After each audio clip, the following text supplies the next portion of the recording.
And what's happening in Minnesota with Somalia, where billions of dollars is being stolen, right, like candy from a baby, we're not going to let that go on. And it's too great a state to have that happening. And Did you catch that?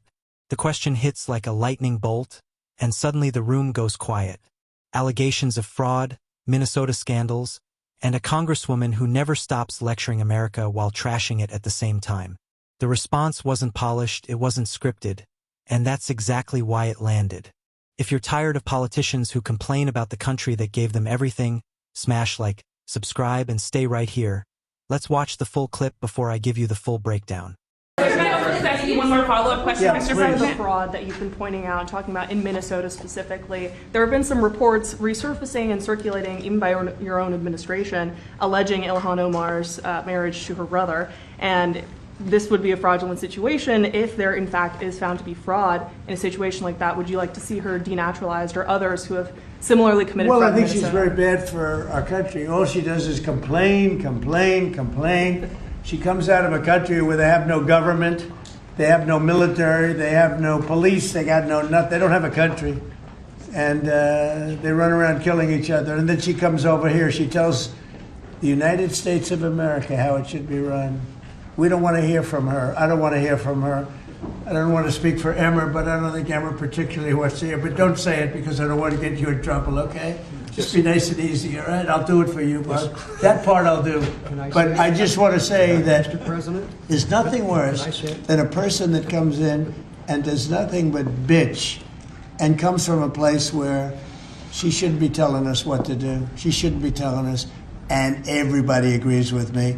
And what's happening in Minnesota with Somalia, where billions of dollars is being stolen, right, like candy from a baby, we're not going to let that go on. And it's too great a state to have that happening. And guys like Tom Emmer and others, Pete Stauber, guys like them, they're going to stop it. And they're going to be given the authority to stop it. Because this country is not going to put up with it anymore. That exchange was raw, blunt, and exactly why it struck a nerve. What was being called out wasn't some polite policy disagreement, it was a pattern. Constant outrage, constant complaints, and endless lectures about how terrible America is, all coming from elected officials who benefit from the very system they claim to despise. That's not courage. That's hypocrisy on repeat. The point wasn't even about one allegation or one individual, it was about accountability. When serious fraud claims surface in Minnesota, involving massive amounts of taxpayer money, the response from the left is always the same. Deflect, dismiss, and shout racism instead of answering the question. Meanwhile, real communities get drained while political elites play victim. That's not compassion. That's negligence dressed up as moral superiority. And here's the part that really burns them up. Americans are done being lectured by people who treat this country like a punching bag.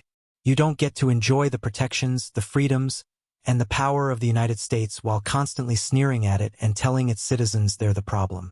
Criticism is one thing, contempt is another. The reaction in that moment wasn't about elegance. It was about drawing a line. This country has laws. It has standards. And when fraud happens, no matter who's involved, it should be investigated and stopped.